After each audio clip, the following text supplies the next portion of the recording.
Hi, and welcome to The Bright Balloon, a podcast where I'm sharing bright ideas for your balloon business. My name is Sarah Meyer, and I'm a balloon business owner like you, and I love the creative side of what I do, but I really love the business side, which seems to be the part where most people struggle. So I'm here to help. Each week, I'm bringing you an episode full of bite-sized tips you can use to make improvements in your business. I want you to make more money, eliminate stress, and learn along with me as we grow our creative businesses together.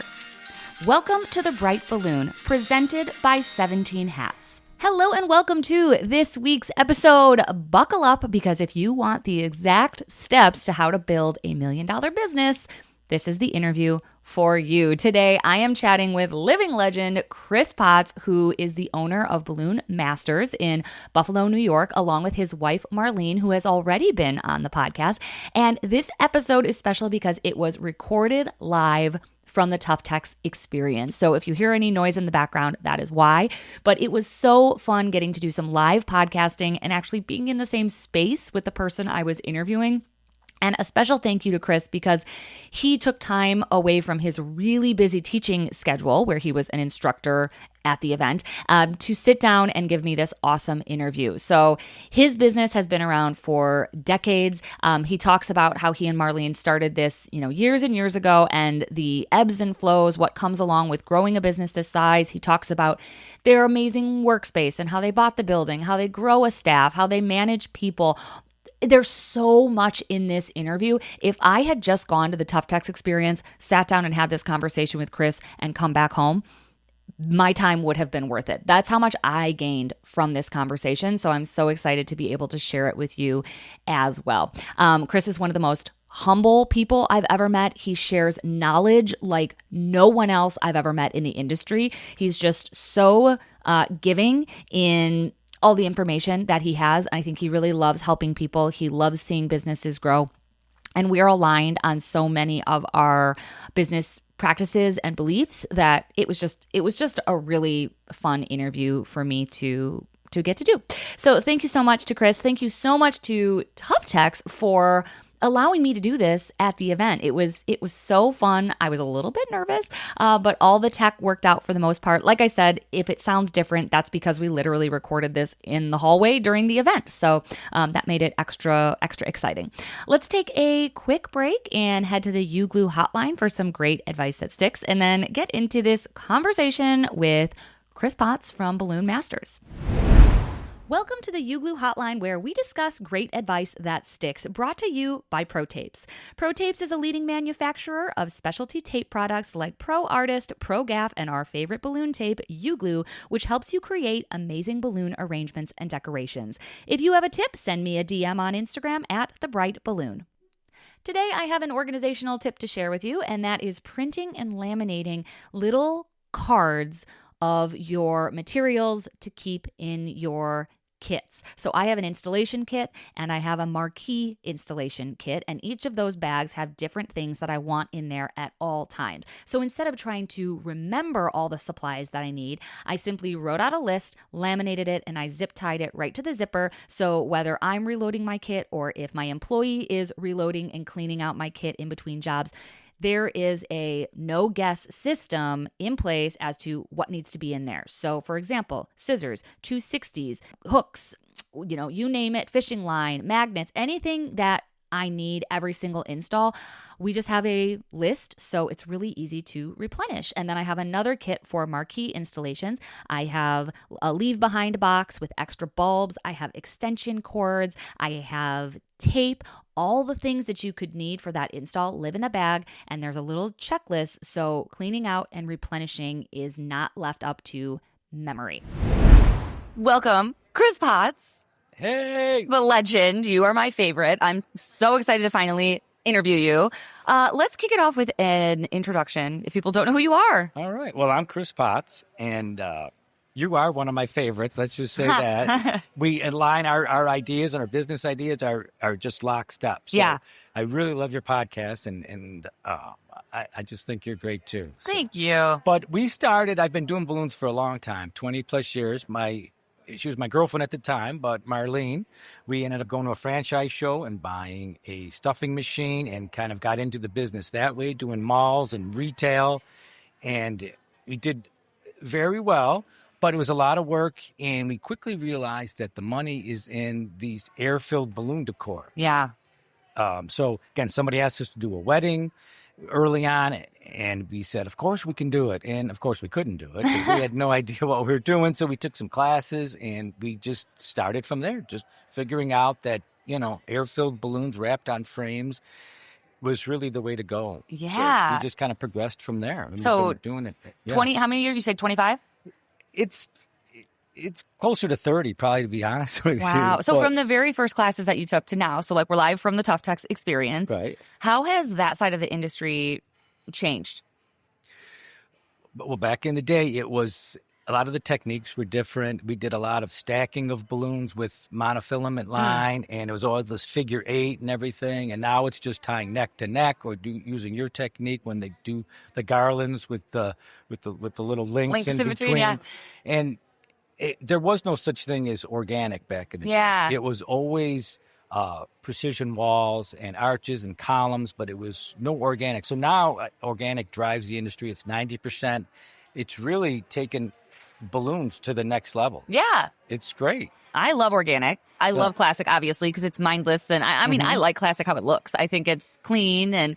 But I remember one of the first classes I ever took was actually a balloon coach online webinar, and it was with you. And same thing that you said today, you said then, you were like, the money is in the air-filled decor. Like, you've been pushing the same thing for years, and it keeps working. I think that's where we're aligned. I'm like, I sell like 5 things. I say it all the time, and it's true. I'm like, I could do the unique whatever, the custom thing every once in a while, but it's like, you are proof that like you can build a long, thriving business on simple, fast, air-filled decor. Right. And it doesn't have to be boring. You think of classic, right off the bat, you think, oh, this is a column. All the balloons are sized to 9 inches. It goes up 8 feet. But that's not true. You can alternate the sizes, alternate the patterns, alternate the colors, put embellishments on it. So you can make your classic very fancy, very elaborate if you wanted to. Yeah. And you can get your creative side out, but you have more of a recipe in the frame. Yeah. And so it's a lot quicker for your staff to learn. But yeah, classic is not just same size balloons, a swirl pattern. That's not necessarily true. Well, I want to talk about growth, because I feel like a lot of people here are like 3 to 5 years in. I think that was kind of the most popular hand that I saw go up. So they kind of look to you as like, how am I going to get from where I am to where they are? And I would say the average person, again, I'm putting words in their mouth, but probably home-based, probably either by themselves or like one part-time person helping them inflate, maybe a van. And it's, where do you go from there? Explain your situation and kind of where you are, your setup, and then we'll kind of plug in the stepping stones in between, if that's okay. Sure. Well, again, 99.9% of the people start from their home and they just take over their home. They think they're going to have a little area, maybe the garage, maybe the family room. We'll turn that into the balloon room, but it very quickly expands into the whole house. You have balloons all over.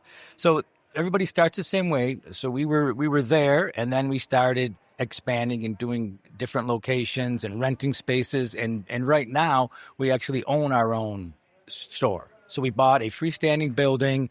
It was 2,600 square foot. It's in a great location, meaning not that it's on the busiest street ever. It's just so close to the thruway. So we can, because the money is made, not your decor at the shop. You have to get that decor somewhere. You have to have it set up. So you want to be as close as you can to the thruway. And we're 100 yards from our thruway entrance. That was my number one takeaway from the entire convention. I wrote that down because everyone thinks like, I want visibility. I want to be in a busy street. I want to be in a cute downtown. And you were like, no, you want to be on the highway, because even if you have some walk-in or pickup or whatever, all your money is going to come from the decor you're bringing out and setting up. So if it takes you 20 minutes to get to the highway, you're burning daylight. Like you're not able to do it. And then if you're not close to the thruway, the highway, you have staff with you in the van maybe, and now it's 20, 25 minutes to the thruway, another 25 minutes to get there. So now you've got 2 or 3 people that are really not being productive at all. Yeah. So you really have to get there. You don't really get to keep the money from the decor when they pay for it or when you make it. at the shop, you really can only keep that money once it's delivered and once it's set up. Then, so you really have to do that quickly because you have another job. Yeah. It's not one a day. You have to, if you want to progress and you want to be a company that does maybe $1 million in sales, it's Just not, $1 million, you have to keep people productive and you have to have a lot of events for the day. So you can't drive 35 minutes and 35 minutes back for each job. It won't work. Right. You're like maxed out at 3. Right. Yeah. Right. And it's still an 8-hour day. And again, a lot of people are impressed with our gross sales, but I tell them, don't be impressed by that. It's really, what do you get to keep out of it? Yeah. You don't want to do $1 million in sales and be burned out. And then at the end of the year, you're like, we made like $65,000. Yeah. Like, that's ridiculous. Do you know people who have done that? Like over the years, have you met people who like have these perceived successful businesses and then they just like quit and close because they weren't keeping any money? Absolutely. Yeah. Oh, yeah. I know a ton of places that just grew too big because then their staff is too large and their rent is too much, and it's fine on the busy months, but on the few slow months, it kind of takes all your profits away. So I don't encourage people to try to necessarily shoot for $1 million in sales unless that's really what you want to do.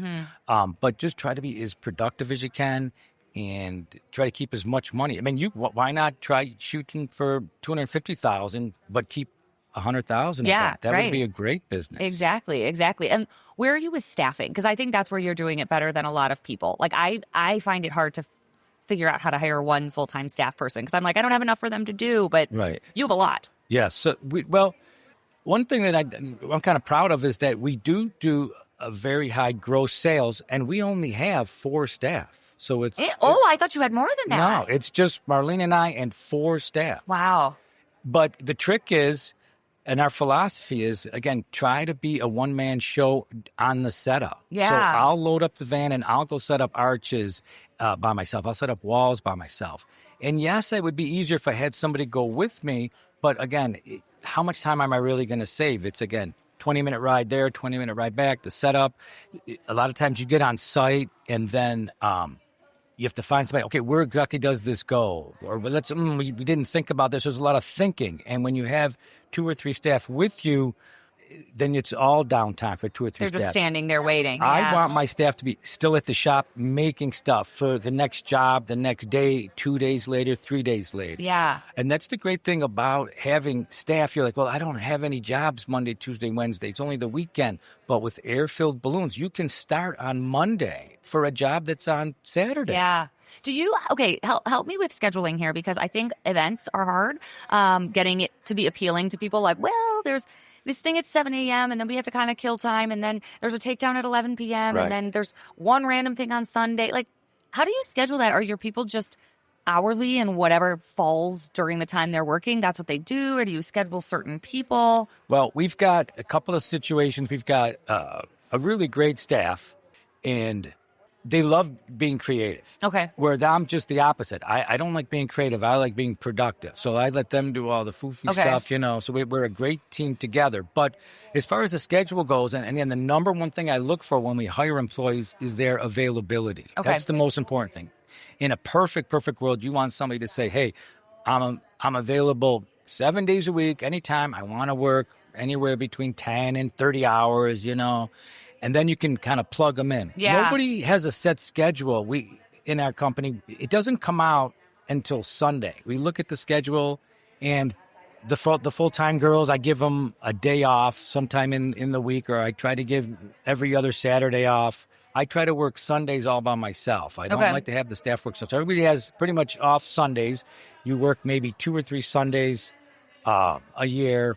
Wow. Are you closed Sunday? Your shop? No, we are definitely open. And I try to tell, when they book jobs for Sunday, I like to be done by noon. Okay. So if it's a job and it's an arch, whatever, okay, but we have to be done by noon. Yeah. If they're saying, no, our event's at 4, you can't get in till 2, then it's like, well, instead of $75 delivery, it's $300 to do that. And miraculously, they'll be like, oh, well, I think we can have you come in, at 11. That's fine. We'll store it there, Because really, you don't want to waste your whole Sunday and then get there at 4. Right. So our staff knows that. And so everybody's got a very flexible schedule, and because they all have this open availability, except one of our staff is a mom, and with her kids in school, she works Monday through Friday from 9 to 2. Okay, so she's consistent. Yeah. So that helps us too. At least we know there's somebody always going to be there. Mm-hmm. And does everybody do everything, or are people like,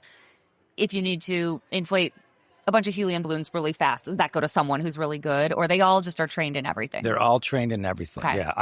Yeah, I don't think it's productive to say, nope, she's only in sales. This one's only air filled. This one's only helium. They only do setups. Can they all answer the phone and take orders? Right. Okay. They can all answer the phone. Some of the people are a little uncomfortable on the phone, but their job is not necessarily to take an order. If I'm not there, because if I am there, then I'm sitting at my desk and I'm answering all the phones, and I get to do and a little bit of everything. But their job to answer the phone when I'm not there is not necessarily to take an order and quote exact prices. It's just to get the customer excited about their own event. Yeah. Like, I have a baby shower and it's red, white, and blue, and my staff their job is to say, oh my God, red, white, and blue, we do that. Yeah, we specialize in red, white, and blue baby showers. I can't believe you called. We have the stars, we have the and just to get them so excited that when they hang up the phone, say, yeah, they said this Chris is going to call me back, and I know he's going to, and I'm not going to have to call anybody around. Yeah. They said they're available, and you give them a little. They're always asking, hey, are you available on this date? I'm always like, well, let me check. And like, oh, we currently are. We never say no. Yeah. I always figure out a way to fit it in. Oh, gosh. Okay, well, that's where we're a little different. Yeah. I love saying no. I'm like, I don't want to do it. No, thank you. No, I never say no. And what helps me mentally to never say no is that I do have staff. Okay, that was my other takeaway from your class. You said, if you don't have staff to do the stuff for you, you're subconsciously going to talk yourself out of it. Even if you don't feel like you are. And the same was true with a van. When I didn't have a van, I was selling smaller things. And the minute I got a van, I'm like, you want 3 arches and you want all these extra balloons. It's like, because you can handle it. So I did kind of see myself in that statement when you said that. It's like, I'm getting emails this week and it was like, I don't really want to do another job when I get back. But it's like, if I had someone that was going to do it for me, it suddenly becomes a lot more appealing. So yeah, I don't know that I'll ever be the $1 million company with the 4 staff, but a full-time person, 2 part-timers, I can see myself getting there if it takes some of that burden off of having to do all the deliveries myself. That's the biggest advantage of having staff, is that mentally you will sell more jobs because you're not doing. I'm not a big woo-woo guy, but I do believe that your subconscious will tell you, no, you have the devil and the angel kind of on your shoulder, and the devil's like, just say no. It sounds like you got to get up at 8 on a Saturday and blah, blah, blah. But if you knew you had staff and it was their turn to work, you'd be selling it. Yeah. I already do that. I have Nicole who, she helps a lot of people here, but she also works for me doing answering my leads and doing sales. And I have been so much faster to respond to leads because now all I have to do is say, yes, I want this one. And then I forward it to Nicole and she finishes it. So it's like before I would drive my feed and it was just like, I don't really know the details. I don't really want to think about this right now. And a couple days would pass and then they'd go with someone else. So it's like as soon as you put those people in place and make it easy on yourself, it's just magically everything works better. Yeah. And Nicole's helped us too in the beginning. Oh, yeah. And I'm a big 17 hats guy now. We've been with 17 hats. Are you really? Yes. Are you using it? I swear. So we've had it for about 6 years. And again, the joke in the industry is that we use Chris books. That's my whole system on answering emails, sending out proposals. This was just spreadsheets that I developed myself. And I'm just such a hardhead. I didn't want to deviate from that. And then you're pushing the CRM and the CRM. And so we got 17 hats, and now I'm pretty proficient. That's amazing. But I would imagine it was very hard to change a system after 25 years of doing it one way. Yeah. But it's very important, and it's a great system. That's awesome. I've tried a couple of others, and again, Nicole helped us get set up. Yeah. It's great. If you haven't checked out Having a Party yet, now is the time. The great team over at Having a Party Wholesale carries a huge selection of high-quality balloons and supplies to take your designs to the next level. Plus, they're more than just a supplier. They're committed to education, helping balloon professionals grow their skills and businesses, and investing in our industry, whether that's hosting in-house classes or sponsoring instructors at events. In fact, I'll be teaching for Having a Party at Float 2026, and I can't wait to highlight their awesome awesome products and service. And here's something extra. Get 5% off orders over $200 using the code podcast at checkout when you shop at havenaparty.com. Okay, if someone wants to be you and they're currently me asking for a friend, how can someone go from the 3 to 5 year mark of like, business is doing well, I got the balloons down, I'm in my, let's say, garage, but I want to go to the next level? What are those steps that you would recommend? Okay. Well, first of all, be careful what you wish for, because we all hear this: work smart, not hard, right? But if you talk to anybody successful, you have to work smart, of course, but also hard. Yeah. You have to work smart and hard. So that maybe that is 60, 70, 80 hours a week. And everybody always asks me, how many hours a week do you work? And it's a tough question, because I spend 40 hours a week working on balloons and doing different things. And then I spend, another 30 or 40 hours on my hobby, what I really like to do. And what that happens to be is balloons. Yeah. So I love sitting at my desk. I love trying to do spreadsheets. I love trying to see how much we did, how much profit we have, how can we do things better. Let's write a different, and I don't know. It's on a Sunday, if after working, we'll say 2 weeks straight, like, do you want to just sit and relax on the beach? And I'm like, I just feel very comfortable at my desk trying to get things prepared, So that's...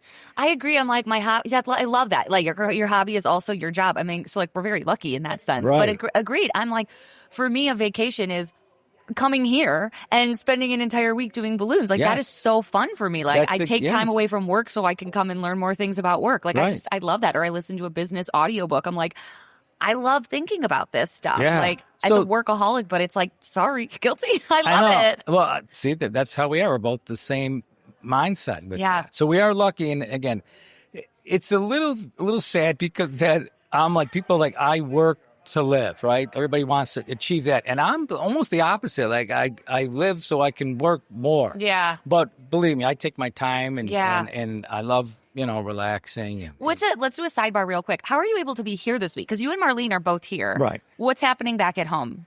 So, again, the timing of this convention, whoever decided it to be this week is genius. It's a very slow week traditionally for After the everybody 4th, in the country, right? So that's great that we're not super busy. And I have my 4 staff, so they're running the whole show. Wow. And are you checking in? Are you doing emails, or are you pretty hands-off? Well, you know what? I'm a super control freak when I'm at work. Okay. I need to know everything about everything. But when I'm out, some just clicks off, and I do not. Wow, interesting. I check in sometimes once every other day. Yeah. And I let my staff kind of handle it. And I don't know. I just like to immerse myself in all of this action here. Like, I love it. Like, this is my vacation, right? And I just kind of am hands off. Yeah. I can't really do both, So that's my checking out, is when I come to conventions. Cool. Yeah, I love it. So step 1, careful what you wish for. Yeah, right. Step 2. Be prepared. Again, it is going to take hours of your time, a lot of hours. But so everybody's, again, you're at home. And the next thing is you have to get staff. You have to find somebody part-time to kind of help you out. Or mentally, you will not sell these jobs, or you'll be in situations where you can't be at a certain place. So you just need some help out there. Just part-time help. Not necessarily friends and family, but that might be the first place you think. But there's a lot of places to get a lot of good people. Yeah. So after you have this kind of temporary helping hand that's available a lot, then it's really not thinking about your location yet. The next thing is that van. The van is a great investment, because it's not like signing a lease at a place for $1,000 or $2,000 or $5,000 a month.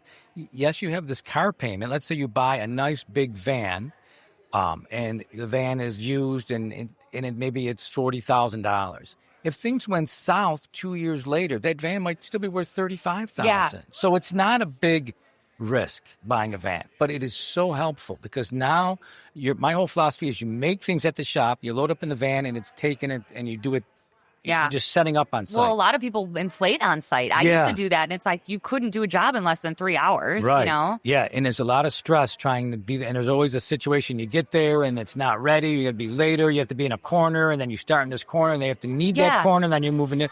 So we, 99% of our jobs we do at the shop, load it up in the van, and take it. Yeah. So if you're out of your home, you can just load up your stuff, put those giant high float bags on them now, store them, put them in the van a day or two ahead of time. So now it's also a little storage space for you. That's the next job going out.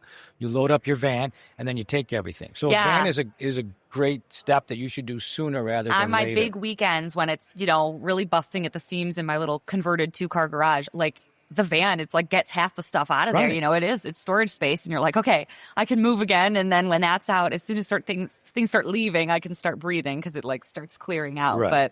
And I got my van and my space like the same week, which was weird. We moved. Right. And we moved from like a regular person house to a weird person house that had a balloon shop attached to it. And I was so excited for the shop. I'm like, this is going to be a game changer. And because of all that moving and money and whatever, we had enough to also buy the van at the same time. So I got a van and a shop the same week. And the van made such a difference in the shop. I'm like, I could go back to home. I could go back to a garage, no problem. Like I like having a parking lot and a designated space, but like I could make my business work in a garage or a basement if I had to. I could not do it without a van. There's no way. Right. Yeah, van, and again, bigger the better on the van. Yeah. We have the ProMasters now. So that's the 6.5-foot ceiling, 6 foot wide, and I think they're like 12 foot deep. You can fit so much in there. I know. I got the medium roof, and just because it was available, I got mine when you were lucky to find anything. Right. And the extra height on the high roof, I would love just even putting in columns. You have to kind of like tip them, and I'm like, ugh. I know. Yeah. So get the biggest that you can afford, but again, they hold their value very well, especially in this day of age. So that's the next thing. And then when you do think about moving out, especially back in the day, it was always like, we're gonna set up a little balloon shop and we're gonna sell bouquets and people are gonna come in for happy birthday things and blah blah blah. And that is, in my opinion, that is so wrong and so unnecessary. Like, wait, do you not do that anymore, or we you still do? Offer that, but I would not be. That would not be our focus, especially if you only have yourself and one other person, because you're working on this arch or this beautiful organic that you're going to be taking out tomorrow, and then somebody comes in your shop and, oh my God, this is the cutest place ever. What do you guys really do? And what, I've got a birthday, and can you help me pick out a birthday bill? And you're like, what? Now I want to make a $5 sale, and it's going to take me 12 hours in that. So, I think you should really, if your main focus is profitability, you should get this shop and make it as work friendly for yourself as possible. Like a studio model, not like a little hybrid retail location. Because if it's a retail location, you have to have this big balloon wall with all your foils on it. Yeah, it has to be clean. It has to look nice. It has to be clean all the time, and it has to have an area for customers. So if, in my opinion, just focus on a nice space that you can make decor very quickly and easily, and like I said, stand it up. So that's the size of the place you're looking for. And I'm thinking, again, right off the bat, maybe 1,500 square feet minimum would be preferable. I agree. I think I'm in about, 700 or 800 square feet. So it's like you need, I'm making it do, but I'm pretty maxed out. Like I think if you're going to rent a space or buy a space, can we talk about that? Why did you buy? Yeah. Well, that was the greatest decision we ever made, So we found a place, again, this great location, and then we're like, that same reason why you buy a house instead of keep renting. We're paying this mortgage, but it would be great if we could pay a mortgage instead of rent. So we ended up buying a place. And again, that's another, it's not a very liquid asset, buying a home, but it is something that holds its value, and you can sell it down the line, and that's all part of it. So it was really a no-brainer. If you think you're going to be in this business long-term, nobody really knows, so nobody really wants to make that commitment because things can change. But still, why not buy it? How long have you been in that building? We probably 6 years now. Oh, okay. So that's recent. Yeah. Do you remember anything about the financing of that? This is a nosy question, but a lot of people, we've been talking about that. We're all very unsure about, like, does my business buy that or do I buy that? Or like, how do I know if my business has credit or will get a loan? Like, did you guys just kind of figure it out as you went, or did you buy that personally? Like the Potts' own that, or does Balloon Masters own that building, or is that just in the weeds and it doesn't matter? No, it does matter. Man, Marlene is the expert in this. She does like all the behind the scenes work. She takes all the pressure off of me, where I don't have to worry about is it better to rent or buy, or the vans, and when do we make payments? Should we pay this van off? So she's the expert in that. Does an amazing job, and so she'd be the one to answer that question exactly. But I know that Balloon Masters owns that it's like a different entity owns that, and we kind of rent it back from ourselves. Oh, sure. So there's a whole bunch of different tax implications, and the best person to talk to is your accountant. Mm-hmm. And there's a way to, again, you rent it back from yourself. Interesting. And you take a lot of advantages. That's what I want to do. I don't know if I'm in a weird area, and I don't know if I could ever afford a building, but I would like to have like a little 2-business suite, have a tenant in there so that they pay my mortgage and I own the building. And I'm like, I think that's my next like really big move, because I'm out of space. Mm-hmm. We're looking for a bigger house with a weird balloon situation attached. So that makes it like a needle in a haystack. And it's just, so I'm like, maybe we're just going to have to get like a normal house and then some sort of offsite situation for balloons eventually. But I know that I know you, Jonathan Gerber, I think he owns his building. Mm-hmm. So I feel like that is kind of this other little hidden gem of a strategy in terms of, not necessarily making money, but one day you have another asset to sell. Right. Plus you have, it's not going to be rented out. They're not going to call you and say, hey, we're having a different tenant. We're going to up your rent $500 a month. You're not going to get any surprises on that end of it. And to get a place, like you said, where somebody else is renting out a little portion on your other side is so smart, because not only are they paying part of your mortgage, but then down the line, if you do expand, then you could tell them, say, hey, this is going to be your last year in the lease. We need that space ourselves. Yeah. So you always have that. And again, this asset is just, but as soon as we got into this place, I forget what the exact cost was, but it wasn't that much. It was like $150,000 for this building. We gutted it. We did remodel it. And then we immediately put on this big garage. Yeah. It was another 1,500 square foot garage that was great. It had 2 garage doors, one on each end, so you could drive the van like right through it. That's the dream, a little tunnel so you can load it and go. There's no backing out. That's amazing. That was our initial thought, and then we got so busy that we just keep that garage down and we back in, but it's just a ton of space. And then we're like, well, if we're going to do this, we might as well just build another story above it. So now we have another 1,500 square feet. You go up, and it's not air conditioned or heated, but we store all of our foils up there. If you go up there, there's probably, I don't know, 3,000-4,000 foils, and all our props are up there. So it's a great storage space. But now after buying our place and doing the remodeling, our business, it could probably be sold for well over, $600,000-$700,000 if you needed to sell it. So it's a great investment. Have you thought about that? Do you have any sort of exit plan, or your plan is to work till you die because you love it? Well, I probably will work till I die, but I'll have different roles in it. Okay.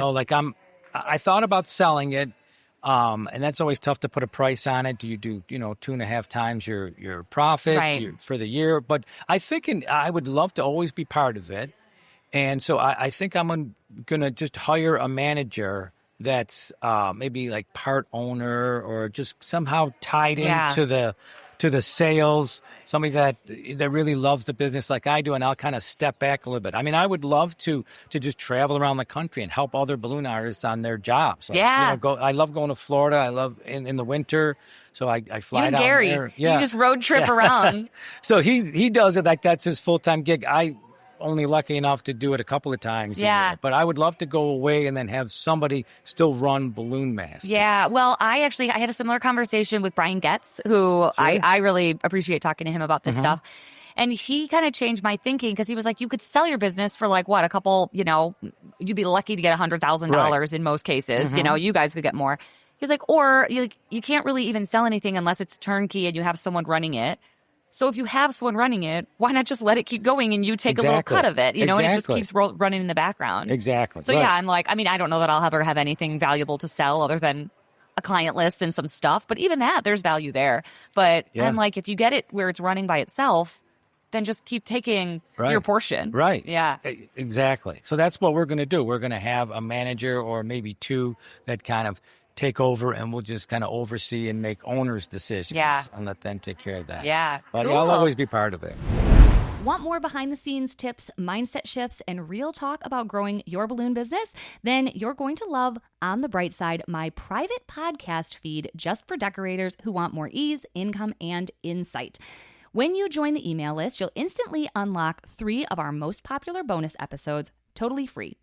These are packed with juicy tips you won't hear on the main feed. So sign up now and start listening instantly. And if you like what you hear, you can subscribe anytime to keep the bonus episodes coming. I'll see you on the bright side. So is that it? You get some staff, you get a van, you get a location, and then you just sell the crap out of balloons? Is that the Chris Potts method? Well, yeah. And again, our marketing strategy is building a really awesome website. And Marlene actually designed this last one all by herself. So she's very proficient in that. But in the beginning, we had to pay whatever it was, $3,000-$4,000 for somebody to set up your website. Yeah. And then our whole strategy is drive people to that website. Yeah. Do you pay for advertising? I think you do some Google ads, I think. Very little. Yeah, okay. Yeah, very little. Maybe...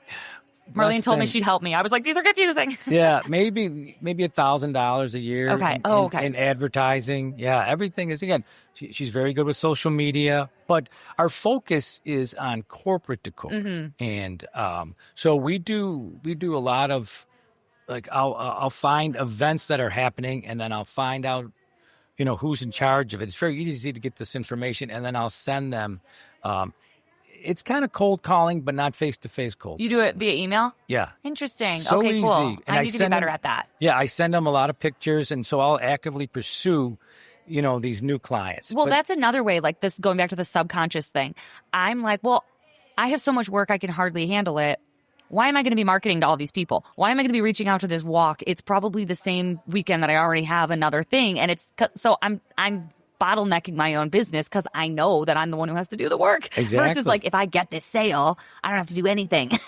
If you could just be like sales and knowing that somebody else is taking care of the inflating, then delivery, you'd be on the phone 24 hours a day making, because there's so much potential profitability in balloons. Yeah. That's what got me so excited right off the bat is, you're buying these balloons for 15 cents a piece, and you're selling them for $1, $2 a piece, and you're not selling one or two, you're selling these columns and garlands, and there's just a lot of profit potential. So that's the focus. But again, you self-sabotage by not having staff, because you're subconscious, like, the bigger the job, the harder you have to work, and the longer hours, and let's take it easy. Yeah. But if you had staff, you would grow. Yeah, interesting. All right, so I have some fun questions that have nothing to do with balloons.